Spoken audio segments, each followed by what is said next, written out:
오늘 하나님 우리 주신 말씀은 마태복음 27장 45절에서 46절 우리 두 절만 같이 합독하도록 하겠습니다.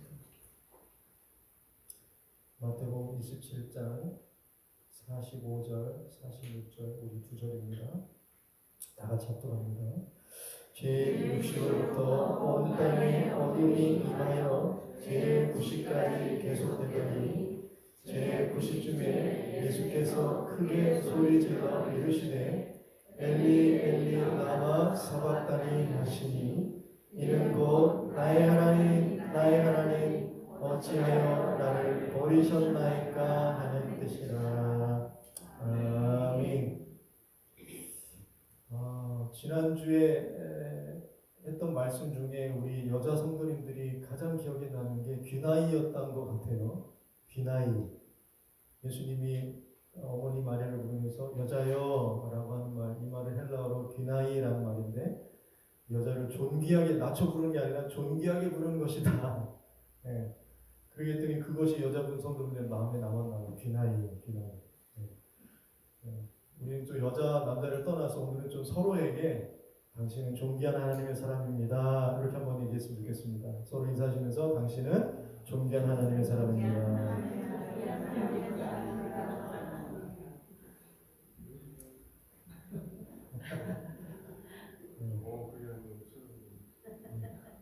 귀나이로 별명을 정하신 분이 계십니까? 귀나이로 불러달라. 귀나이. 저도 집에서 귀나이 부르고 있습니다. 예수님의 십자가 하신 네 번째 말씀. 엘리 엘리 라마 사박다니. 너무나 잘 아시죠. 나의 하나님 나의 하나님 어째서 나를 버리셨습니까? 도대체 뭐 때문에 나를 버리신 겁니까? 이 얘기거든요. 그럼 예수님이 그 십자가가 얼마나 힘겨우셨으면 이렇게까지 얘기하셨을까? 마음이 무너지는 그런 말씀이기도 한데요. 근데 우리는 이 말씀을 그럼 어떻게 이해를 해봐야 될까? 하나님이신 예수님이 이 말씀 하셨을 때 이 말씀 우리는 어떻게 이해해야 될까? 크게 두 가지로 우리가 중요하게 봐야 될 크게 두 가지만 정리하면서 좀 이야기를 해보려고 하는데, 첫 번째는 예수님이 하나님 어째서 나를 버리셨습니까? 라고 얘기할 때 이 버림받았다는 의미는 무엇일까? 분명히 정리가 필요합니다. 버림받았다는 의미는 무엇일까? 그리고 또 다른 하나는 예수님이 이렇게 버림받았다고 하신 말씀이 한탄과 불평의 말씀일까? 아니면 신뢰와 믿음의 말씀일까? 이 중요한 두 가지를 정리하면서 여러분과 은혜를 나누기를 원합니다. 첫 번째는요, 버림받았다는 의미가 뭐냐는 거죠. 가만히 생각해보면 인간의 말 중에서 버림받았다는 말이 가장 비극적인 말인 것 같아요. 버림받았다는 말. 친구에게 버림받은 사람, 여러분은 그러지 않으시지만 남편에게 버림받은 아내, 아내에게 버림받은 남편, 또 부모에게 버림받은 자식, 자식에게 부모, 자식에게 버림받은 부모. 그렇잖아요? 이 버림받았다는 것이 인간 사회에서 너무나 비극적이고 불행한 일인 것입니다. 그러나 이 모든 것들보다 더 비참한 것은 하나님에게서 버림받은 사람이라는 것. 여러분 동의가 되십니까? 세상 그 어떤 것들, 그 버림받으면 그 비참함이 어떠하든 간에 가장 비참하고 정말 참혹하고 불행한 것은 하나님으로부터 버림받았다는 것. 그러니까 버림받았다는 것은 육체적으로나 영적으로나 다 비극입니다. 다 비극이에요. 다 비극입니다. 우리도 그런데 생각해보세요. 우리도 그런데 하물며 하나님의 아들이신 하나님의 말씀의 본체이신 예수님이 지금 십자가에서 하나님 어째서 나를 버리셨습니까? 라고 말할 정도라면 이건 얼마나 심각한 얘기일까? 예수님의 그 입에서 하나님 어떻게 나를 버릴 수 있습니까? 라는 말이 얼마나 심각한 말일까? 여러분 그 심각성이 좀 우리가 이해되시기를 원합니다.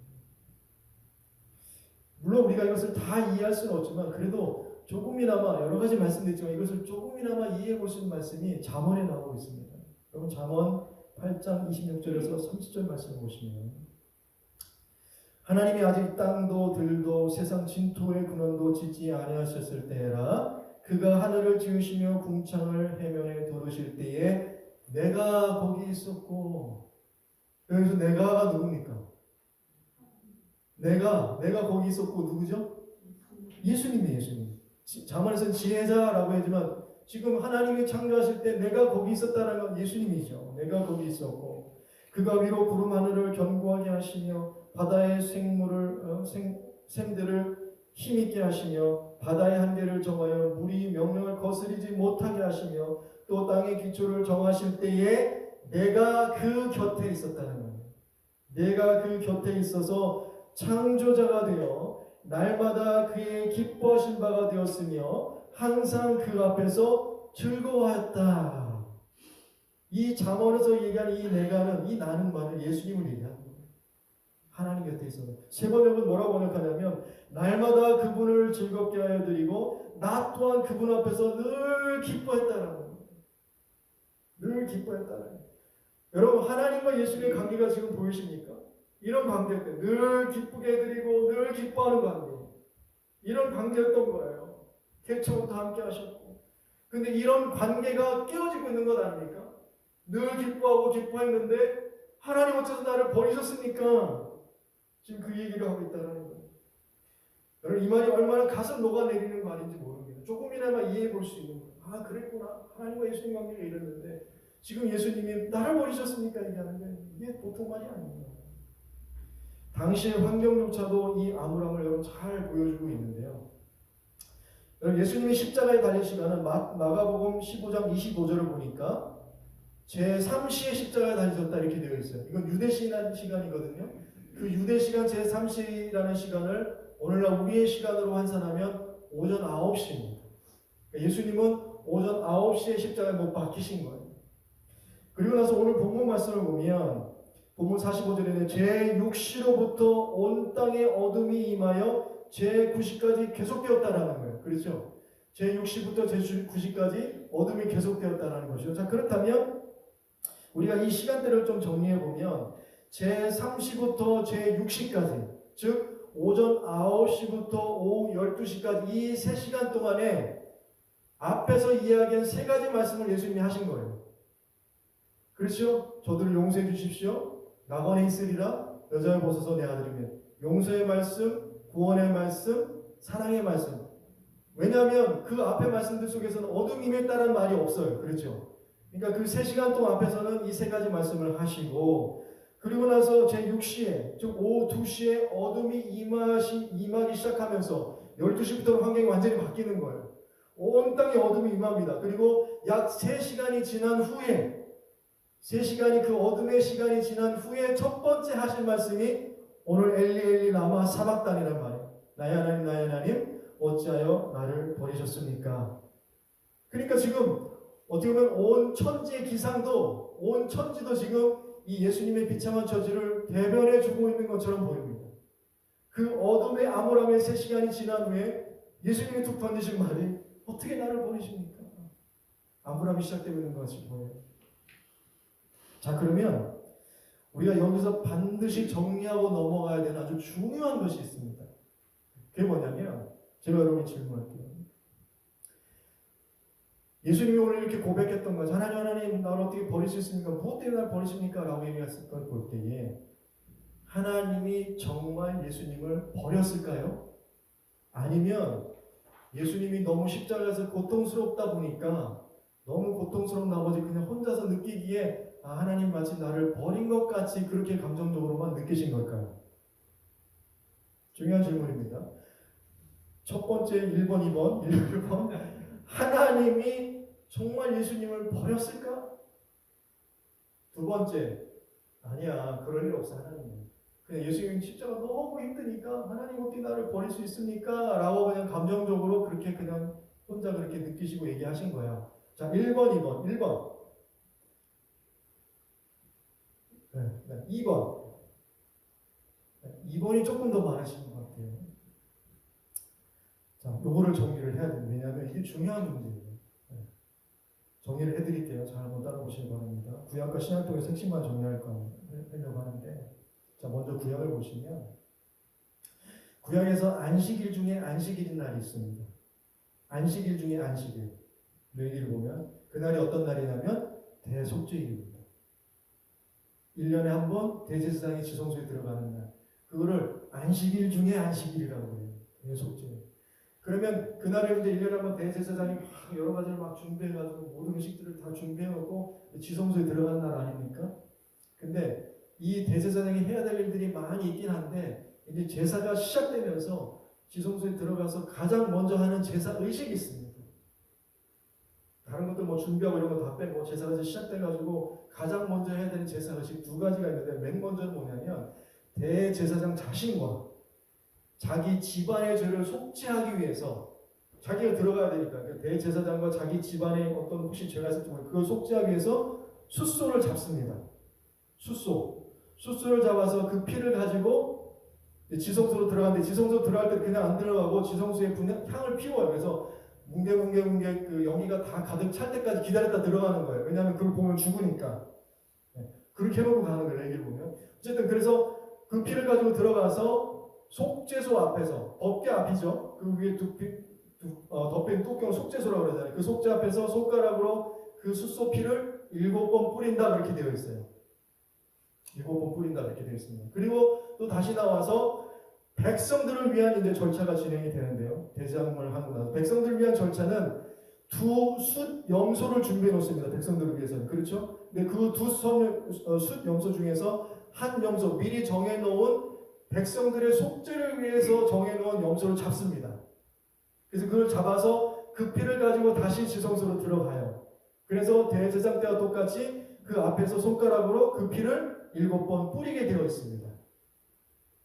그러니까 여기까지 얘기했으니까 뭐 여기까지 이거 한 번 좀 짚고 넘어가야 될 것 같아요. 7번 뿌린다 제가 얘기했잖아요. 근데 여러분 좀 성경을 아시는 분들은 레위기 16장 14절 말씀 보세요. 그는 또 숫송아지 피를 가져다가 손가락으로 속죄소 동쪽에 뿌리고 또 손가락으로 그 피를 속죄소 앞에 7번 뿌릴 것이며 이렇게 되어 있죠. 자, 그러면 지금 총 토탈 몇 번 뿌린 것 같이 보입니까? 8번 뿌린 것 같이 지금 그렇게 되어 있잖아요. 예. 그래서 말씀드립니다. 근데 저는 몇 번 뿌렸다고 얘기했어요? 7번 뿌렸다고 얘기했잖아요.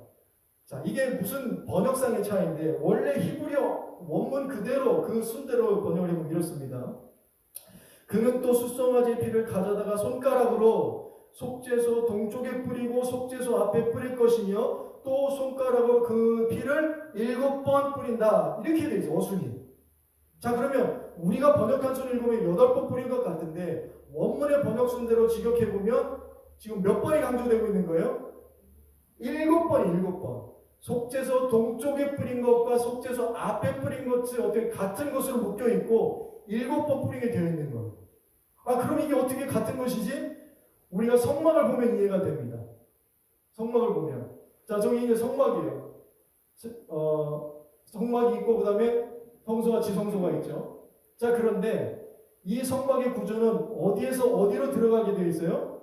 동쪽에서 서쪽으로 가게 되어 있습니다. 방향이 동쪽에서 서쪽으로 가게 되어 있어요. 자, 그러면 성소에 들어왔어요. 대제사장. 그래서 지성소에 가서 언약궤 동편과 언약궤 앞은 같은 방향입니까? 다른 방향입니까? 아니, 어려운 문제인가요? 속죄소 앞과 속죄소 동쪽은 같은 방향이에요? 다른 방향이에요? 같은 방향이죠. 그죠? 내가 속죄소 앞에 7번 뿌리는 것과 동쪽에 뿌린 것은 같은 방향입니다. 그렇죠? 그러니까 마치 번역은 8번 뿌린 것 같이 얘기하지만 우리가 원래 보면 그 앞에 가서 손가락으로 7번 뿌린 거예요. 그리고 성경에서 말하는 7이라는 숫자는 완전수잖아요. 그렇죠? 8번보다는 7, 완전하게 그 죄가 속죄됐다는 걸 의미한다. 그렇게 보는 겁니다.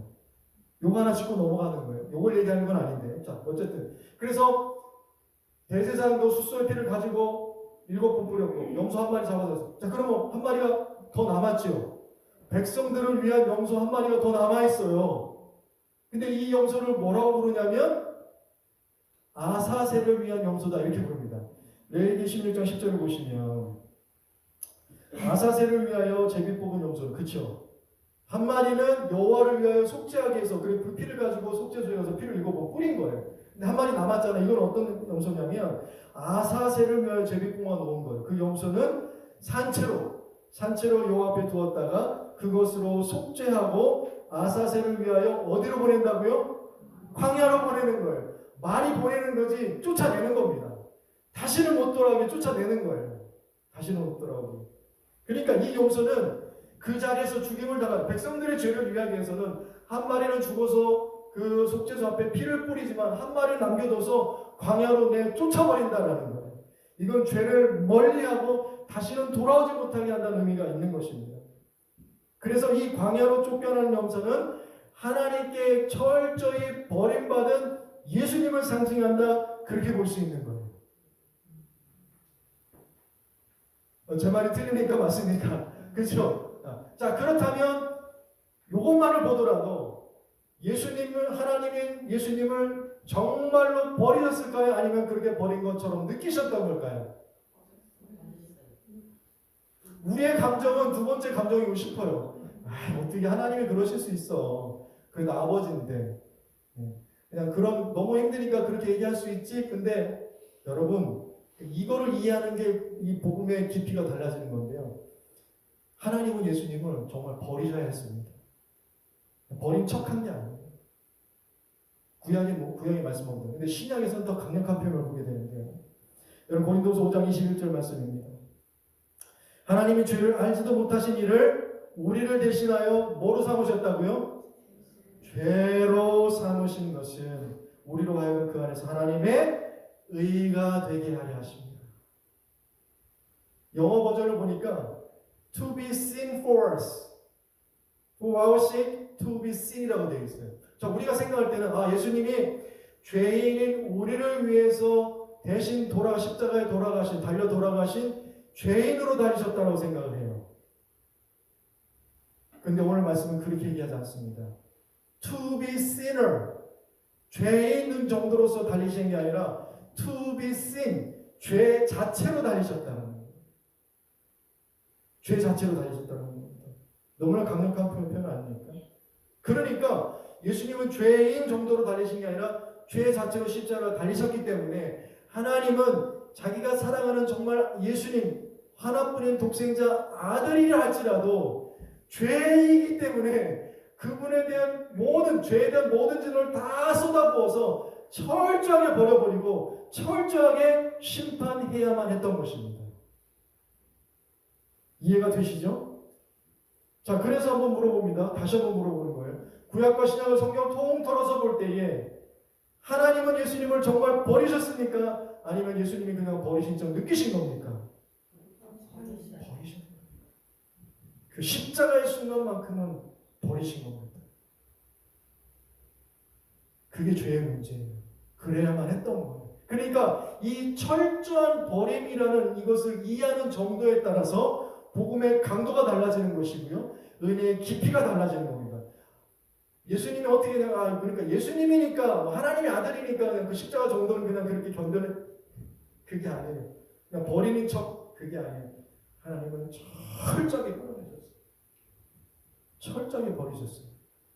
생각해 보면 철저히 버림받아야 하고 철저히 외면당해야 되고 철저히 당하여만 하는 것은 바로 나입니다.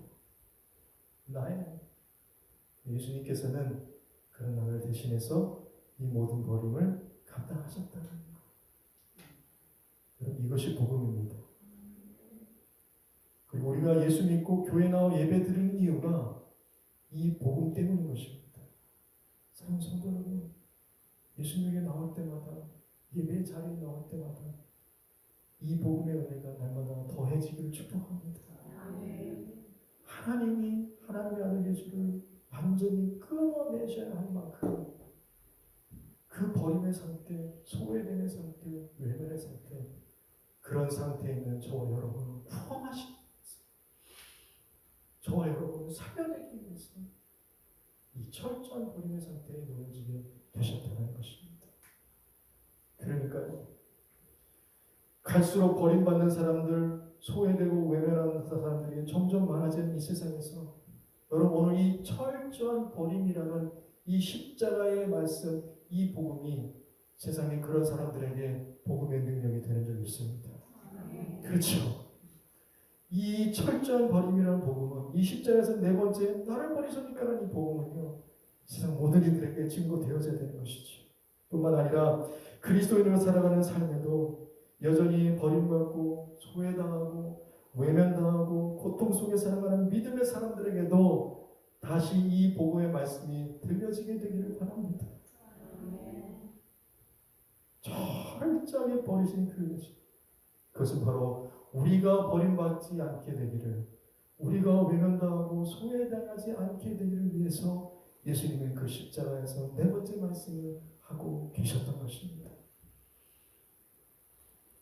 예수님만큼은 여러분을 버리지 않고 외면당하지 않는 이 복음으로 그 은혜의 깊이로 살아가는 우리 모두가 되시길 축복합니다. 그러니까 이 버림받다는 의미가 정리가 되시죠? 버림받은 척한 느낌 정도가 아니라 철저히 버리신 거예요. 자, 그럼 두 번째 우리가 정리할 게 나왔어요. 예수님이 하나님이 안 되신 예수님이 지금 어째 나를 버리십니까? 이 말은 한탄과 불평의 말일까요? 신뢰와 믿음의 말일까요? 신뢰와 믿음이 아니 한탄 같기는 한데 그렇게 대답하면 안 될 것 같고 앞에서 보니까 네, 맞아요. 겉으로 볼 때는 분명히 한탄하고 불평하는 말인 것 같아요. 어떻게 나를 버리실 수 있습니까? 근데요, 이 말씀을 잘 보면 이 말씀은 예수님이 그냥 너무 힘드니까 그냥 입에서 터져 나온 말이 아니라 성경의 말씀을 인용하고 있다. 우리는 그렇게 볼 수 있습니다. 성경의 말씀이. 그럼 예수님의 모든 십자가에서 그 진행되는 모든 하나하나가 다 성경의 예언을 이루는 일들 아닙니까?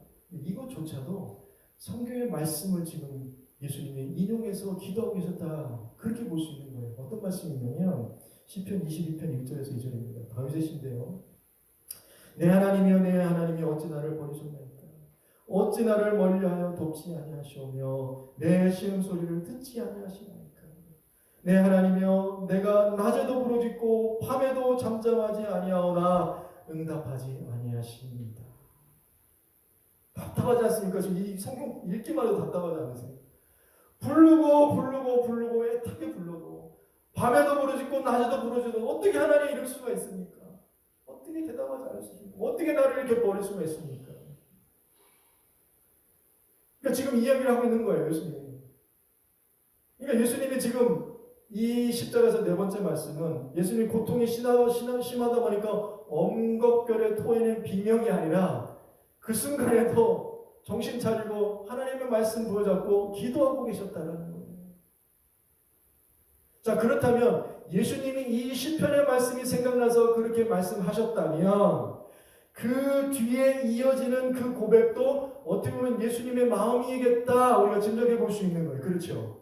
그 뒤에 이어지는 고백, 그 뒤에 이어지는 고백이 무엇인가 한번 보세요. 시편 22편 3절에서 5절 말씀입니다. 이스라엘의 찬송 중에 계시는 주여 주는 거룩하십니다. 저 같으면 하나님 어떻게 나를 이렇게 버릴 수가 있습니까? 하나님 미워요. 하나님 정말 미워. 이렇게 할 법하거든요. 네, 밤이나 낮이나 부르짖는데 왜 응답하지 않으십니까? 라고 해놓고는 3절에 뭐라고 했냐면 찬송 중에 거하시는 주여 주는 거룩하십니다. 이렇게 고백한다는 거예요. 하나님의 거룩함을 고백하고 그 다음에 이어지는 2절을 보세요. 우리 조상들이 주께 의뢰하였으므로 그들을 건지셨나이다. 그들이 주께 부르짖어 구원을 얻고 주께 의뢰하여 수치를 당하지 아니하였나이다. 여기서 예수님의 진심을 볼 수 있는 거야. 나의 하나님 어찌 나를 버리셨습니까? 이것이 시편의 다윗의 고백 그대로 그 말씀 가지고 기도한 것이라면 그 이후의 고백도 예수님의 마음이었던 거예요. 다 말씀하진 않으셨지만 어떤 고백입니까? 나라는 고통 중에서도 하나님만 신뢰하고 하나님만 의지하기를 원합니다. 그 절규였다라는 것입니다. 동의가 되십니까? 그 절규였다라는 겁니다. 고통 중에라도 여전히 하나님을 신뢰하고 의뢰하겠다는 절규였다라는 거예요. 그러니까 가슴 사무치는 믿음의 고백을 하고 계셨던 거예요. 나의 하나님 어찌하여 나를 버리십니까? 그 이의 고백도 예수님이 아셨을 거 아니에요. 다윗의 고백도. 그러나 나는 보세요. 지금 의뢰라는 단어를 2절 안에 3번이나 반복하고 있지 않습니까? 하나님만 의지하겠습니다. 하나님만 신뢰하겠습니다. 하나님께 다 의뢰하겠습니다. 그 진심이지 않습니까? 여기서 의뢰하다라는 단어를 보면요. 바타라는 단어, 바타. 바타라는 우리나라 똑같은 단어 세 번이 반복이 되는데, 근데 이 단어는 신뢰하다, 확신하다 이 단어로 굉장히 많이 대부분은 그렇게 번역이 됩니다. 그런데 재미있는 게 있어요. 다른 것들로도 번역이 되는데 첫 번째는요, bold라는 단어도 번역. 담대하다, 담대하다. 그리고 두 번째는요, complacent.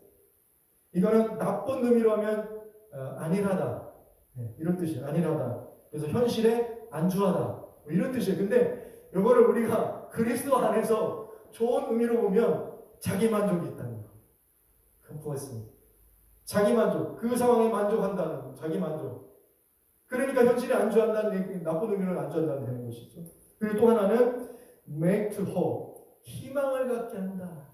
그러니까 이래 의지한다는 말 속에 이 풍부한 단어들의 의미들이 다 들어가 있는 거예요. 자, 그렇다면 여러분 어떻게 해서든 하나님을 신뢰하고 의뢰하고 붙들고자 절규하고 몸부림치는 사람은 그 고통의 상황을 담대하게 헤쳐나갈 수 있게 된다는 것입니다.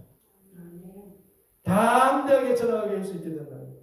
그뿐만 아니라 고통 속에서도 하나님이 주시는 만족을 경험할 수 있게 된다는 거예요. 그리고 그 고통 속에서도 주님이 주시는 희망을 바라보며 희망을 가지고 살아갈 수 있게 된다는 것입니다. 이게 의뢰한다, 신뢰한다, 의지한다, 확신을 가진다는 의미 속에 다 담겨 있는 것입니다.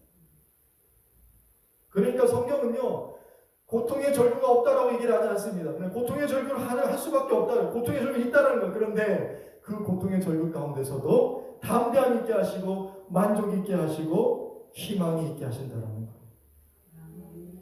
근데 고통 중에서 지금 힘들어하시는 분들이 이 얘기 들으면 목사님 정말 모르는 소리 하고 계시네요. 내가 얼마나 힘든지 아십니까 지금? 그렇게 원리적인 얘기만 하시면 별로 감동이 안 돼요. 나는 정말 힘들거든요.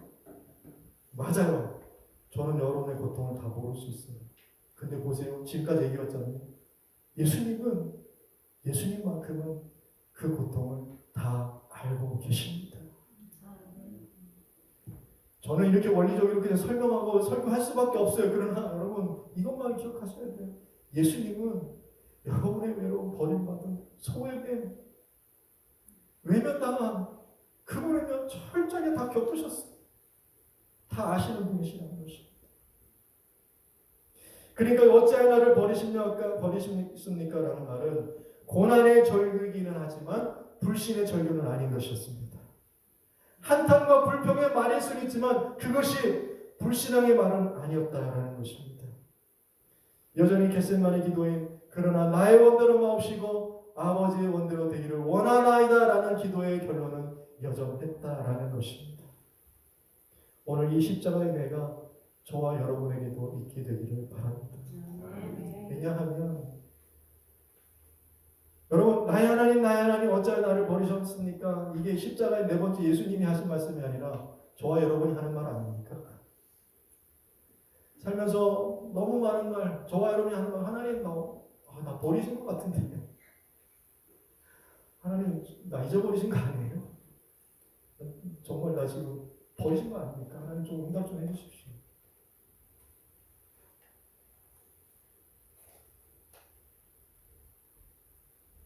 그러나 여러분 이 고통의 절규, 고난의 절규가 불신의 절규가 되지 않게 되기를 바랍니다.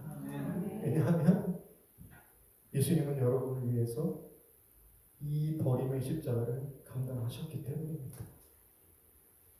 그러니까요 고난의 때를 헤쳐가는 방법을 예수님이 지금 친히 말씀해 주시고 보여주고 계시는데 그건 뭐냐면 고난의 때를 할지라도 그래도 신뢰하고 그래도 의지하고 여전히 신뢰하고 여전히 의지하고 끝까지 신뢰하고 끝까지 의지할 때에 우리는 이 고난의 때를 믿음으로 지나갈 수 있게 되는 것입니다.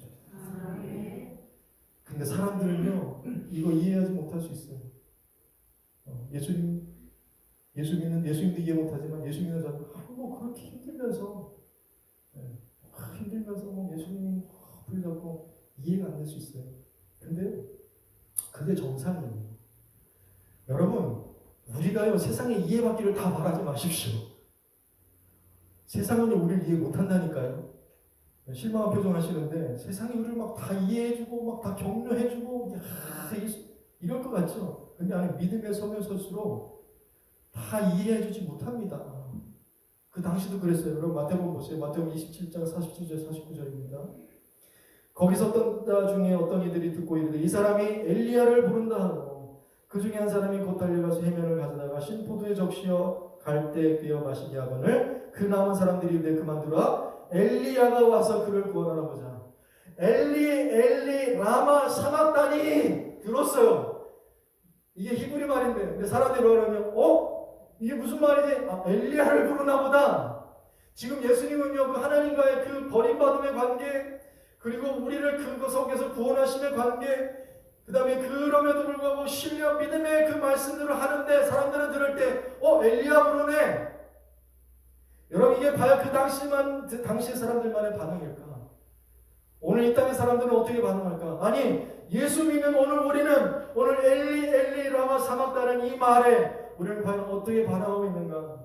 바라기는 십자가에서 이해하신 이 네 번째 말씀을 이해하고 가슴 절절히 받아들일 수 있게 되기를 바랍니다. 이거를 받아들일 때에 우리의 복음의 강도는 달라지는 것이고 은혜의 깊이는 달라지는 거예요. 이걸 받아들이게 되기를 바랍니다. 그리고 세상 모든 민족이 기회가 있을 때에 아직 기회가 남아있을 때에 네 번째 복음 앞으로 나오게 되기를 바랍니다. 혹시라도 교회를 떠나고 믿음을 떠난 우리의 지체들이 있다면 기회가 가기 전에 때가 지나기 전에 이 네 번째 복음의 십자가의 말씀 앞으로 나오게 되기를 바랍니다.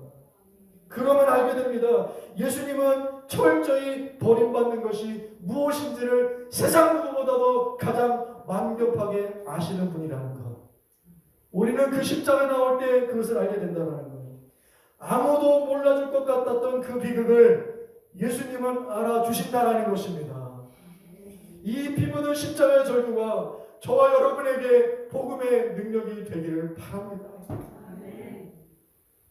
사랑하는 성도 여러분, 죄송합니다. 그렇지만 버림받은 현실, 소외당하는 현실, 외면당하는 현실이 이 말씀 하나 이해하고 내가 아멘 받아들였다고 해서 여러분의 환경이 한순간에 다 바뀌어버리진 않습니다. 아니요. 어떻게 보면 앞으로도 혹시나 그런 환경이 있다면 그 환경이 더 나아진다라는 장담도 제가 드릴 수 없습니다. 그러나 한 가지 분명한 것이 있는데 그건 뭐냐면 우리를 대신해서 철저히 버림받으신 예수님 그 한 분만큼은 세상이 두쪽나도 여러분을 절대로 버리지 않으신다는 거예요. 그거 하나만큼은 저는 여러분에게 분명히 말할 수가 있습니다. 상황과 환경은 모르겠어요. 바뀔 수도 있고 안 바뀔 수도 있어요. 그러나 이 버림받음을 철저히 경험한 예수님은 여러분을 떠나지 않으십니다. 그러니까 정리해보세요. 내가 버림받은 그것이 어떤 상황과 여건과 사람들에게서든지 외면당하고 소외당한 이것들을 십자가 앞으로 그 네 번째 말씀 앞에 나오게 될 때에 우리는 분명히 알게 돼요. 세상은 다 우리를 버리고 외면하고 소외해도 나를 버리지 않고 나를 외면하지 않으시는 딱 한 분이 계신데 그분이 바로 예수 그리스도라는 것입니다. 다른 것 때문에가 아니라 이 예수님 때문에 믿음이 더한 거. 이 믿음 때문에 예배하는 거예요. 이 믿음 때문에 전도하고 선교하는 겁니다. 이 믿음 때문에 기도하는 거예요. 이 믿음 때문에 찬양하는 겁니다. 이런 우리의 모습이 되길 바라요. 그래서 철저히 버림받은 예수님이 약속하신 이 말씀 우리가 너무나 잘 아는 말씀이죠. 우리 다 같이 한번 읽어보겠습니다. 요한복음 14장 18절에 시작. 내가 너희를 고와 같이 버려두지 아니하고 너희에게로 오리라. 믿으십니까? 하나님의 버림받음은 오늘 이런 의미가 있다는 것이죠. 이 복음의 능력으로 암울한 세상을 대하며 캄캄한 앞날을 헤쳐나갈 때에 그렇게 살아갈 때에 담대하게 살아가시고 주님이 주시는 만족과 희망으로 살아가게 되는 우리 다음에 모든 성도님들이 다 되시기를 예수님의 이름으로 축복합니다. 아멘.